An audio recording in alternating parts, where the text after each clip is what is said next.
What's up, Plebheads? I'm Neil, and welcome to my No BS review for Past Cure. Okay, so for those of you that don't know this, I actually really enjoyed Max Payne 1, Max Payne 2, and Max Payne 3. This game draws very heavily on elements from the Max Payne series. That's evident by the syringes for healing, i.e. the pills you pop in Max Payne. It's evident by the slow motion gunplay, but oh my goodness, does this game fall short. So this game, it kind of feels like Max Payne 2.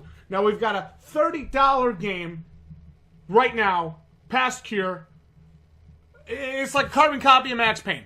I don't know how else to say it. You've got this somewhat, I'm going to say the word somewhat interesting. I say somewhat interesting because it's the same story I've seen 100 bajillion times for games like this.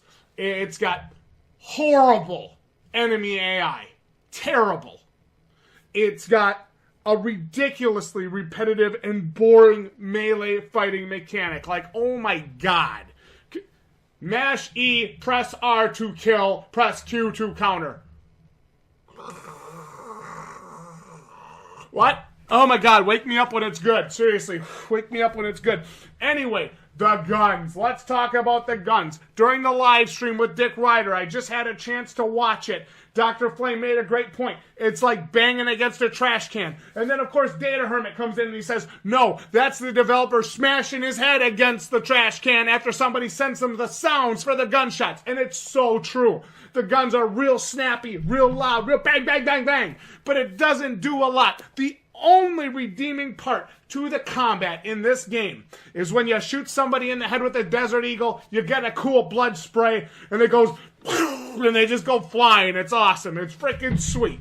But anyway, so the slow-mo in this game, it's like they want you to use the slow motion. And then there's astral planing, which I actually called it earlier. I'm like, it's ridiculous. So we're going to go astral plane to hit these switches in these dreams. And it's just, the dream sequences feel like a wannabe nightmare house from Max Payne 2. If you've ever played that scene, it's very reminiscent of that. But it's repetitive. It's boring. It's dry. It's been done already. There's nothing new here. Nothing exciting. You fight the same two enemies. White shirt, overalls, tie. Black suit coat, white shirt. They've got guns. The guy with the white shirt just punches you to death. All you do is counter him and then you punch him and kill him. The stealth elements are okay. You got to use your slow motion to bring things down so you can get around some guys. That was actually pretty decent. Some of the stealth elements in this game were okay. But man, the gameplay. Oh, did it bog down. Now, I didn't encounter any game-ruining bugs when I was playing, but I can tell you this. I certainly saw nothing in my hour and 45 minutes that makes me say, you have to play this game. If you're asking me, Neil, do I buy Past Cure for $29.99? My answer is simple. No. You don't buy it for $29.99. You don't buy it for $24.99. You don't buy it for $19.99.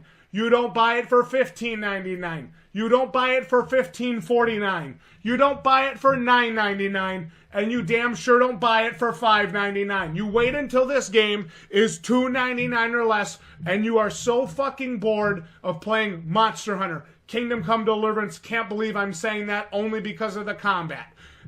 You're bored of games like Days Gone. You're bored of games like God of War. You're bored of games like Monster Hunter. You're bored of games like Monster Hunter. You're bored of games like Monster Hunter. You're bored of games like The Last of Us Remastered. You're bored of games like The Last of Us 2. You do not buy this motherfucking game until you have absolutely nothing left to buy. You go on Steam and you buy Let's Farm Together before you pay $29.99 for this game. Because if you do, you are buying 10 years ago.